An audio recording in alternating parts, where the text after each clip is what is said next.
भरी सभा में एक इंसान को कहा गया, निकल यहाँ से, तुम एक दासी के बेटे हो। उसने कुछ नहीं कहा, उसने धनुष रखा और वहां से चल दिया। Welcome to day 14 of 365 days 365 Shrimad Bhagwat Mahapuran series. Vidur ji Mahabharat के ऐसे इंसान जो ज्ञानी थे, धार्मिक थे और सच्चे थे। कौरवों ने उन्हें अपना मंत्री बनाया था।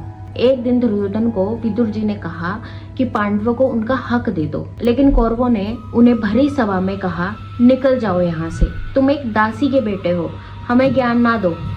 विदुर जी चुपचाप अपमानित होकर अपने आप वहां से चले गए और दरवाजे पर धनुष रख दिया।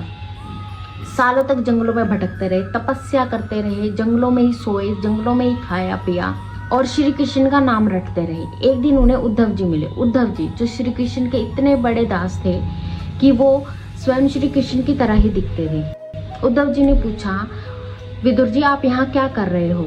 विदुर जी ने जवाब दिया, कुछ नहीं, बस मैं श्री कृष्ण की यहाँ पे तपस्या कर रहा हूँ। विदुर जी ने उद्धव जी से पूछा, श्री कृष्ण कहाँ हैं, वो कैसे हैं? विदुर जी ने अपने आप के अपमानित चीजों को ध्यान ना रख के बल्कि श्री कृष्ण के बारे में पूछा। जो कि श्री कृष्ण का असली भक्त होता है, उसे सामाजिक जीवन से कोई प्रभाव नहीं पड़ता है, उसे अपमान से कोई फर्क नहीं पड़ता, उसे सिर्फ श्री कृष्ण के बारे में ही जानना होता है और श्री कृष्ण के बारे में ही फर्क पड़ता है।